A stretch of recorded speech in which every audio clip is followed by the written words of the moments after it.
Fantastic then. Once we have identified these really clear priorities, what's essential is that we plan a very clear CPD programme to ensure all staff understand those priorities and are equipped and able to drive them. So with these particular priorities last year, we started by really getting our curriculum leaders on board with understanding why reading was a priority, sharing some really stark statistics around the correlation between students who are functionally illiterate and those that end up NEET, and the shocking statistics that 1 in 6 young people who leave school as NEET won't actually make it to the age of 25.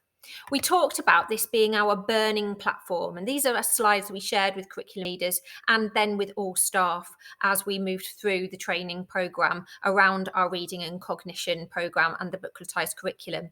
We talked about these stark reading ages for our young people. And you can see on the screen here why this was such a burning platform for us, with over half of our students being below chronological reading age when we did the NGRT test at the beginning of September 2021, and over 20% of those students being functionally illiterate, which is below the reading age of 9.6, basically meaning that they are not able to function effectively as an adult, not being able to access a broadsheet newspaper, read a medicine bottle, apply for funding, etc.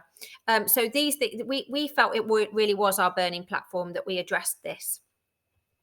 We then worked with curriculum leaders to develop this bookletised curriculum, having shared with them the research that if we moved our key vehicle for the delivery of the curriculum from PowerPoint to text, we would actually have a real impact on our young people, which would do far more than any kind of interventions would do. So having shared this, we worked really carefully on producing this bookletised curriculum. And this also enabled us to really think about what this would look like in the classroom. So we trained staff on how we would be reading in the classroom.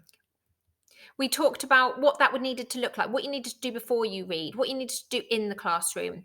We trained them on prosody and the importance of fluency and the way we read. And this has actually really empowered teachers to feel that they're able to use these booklets in a really effective way. But I started this presentation by saying that we will be able to use this bookletised curriculum not just to address our reading priority, that actually this was a key driver for us in our ambition that all staff and students would have a real understanding of cognition. By redesigning the vehicle for the delivery of the curriculum, we've been able to stop and think and train staff around what the mechanisms for learning are. And we've together established these stages of learning, these understanding of the processes involved in learning, and have captured these in the icons you can see on the screen now. What the bookletised curriculum has allowed us to do is to just keep nodding to these stages in learning, to these important processes in learning, using the icons in the booklets. And we've trained young people and our staff in what these different stages look like.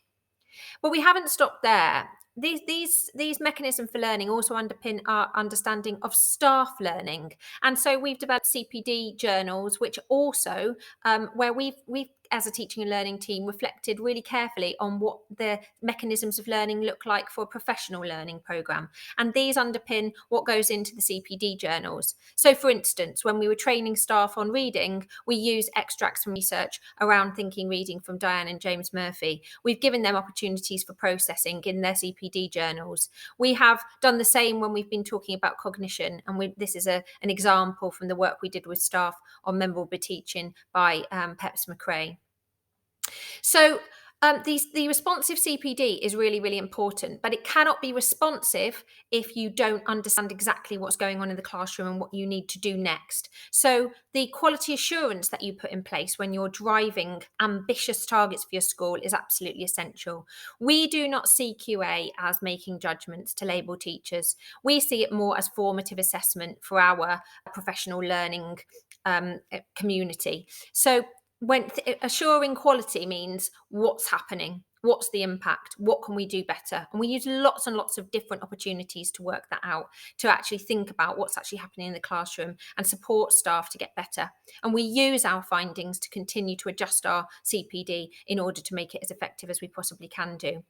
We are very granular in diagnosing what's going well and what still needs to be improved. And when we're in classrooms and we're doing learning walks, we look not just at big sweeping statements like questioning needs to improve, but right down to the granular detail of what specifically in the classroom we could be doing better. And we have really good developmental, supportive conversations with staff. But we also take our understanding from being in and out of classrooms all the time and from looking at student work and from talking to students to redesign and respond in our CPD programme so that what is happening in the classroom directly informs what happens next in our CPD sessions. We don't just look at what's happening in the classroom. We talk to students, we talk to staff, we ask them, we survey them, we ask them to what's working for them and what they need as part of their CPD programme. We've had some really positive feedback from staff that they feel empowered in order to deliver, yes, the bookletised curriculum, but lots of other aspects of our pedagogical approach in the classroom. So the impact, briefly, there's lots of other ways I could share impact, but I've just talked to you about the statistics around reading ages. In the last 10 months, or in the first 10 months of this bookletised curriculum, we had quite a dramatic impact on our reading ages of our students. We have taken 87 students out of functional illiteracy. You can see there that we have gone from 21.9% of students overall across the school to being functionally illiterate to 10.4%. And that is even more significant in year 7, who were the ones who had full exposure to the bookletised curriculum, going from 36.5% to 14.7%. Although we planned initially for this to be a programme that was just rolled out 1 year at a time, staff bought into it so much that the bookletised curriculum has actually already spread into our GCSE years, thus having an effect all the way through the school already. So this has just been a very quick overview of an example of how our ambitious culture drives our planning and is really something which I think has been instrumental in having a real impact on our young people at Trinity Academy Cathedral over the last 6 to 7 years.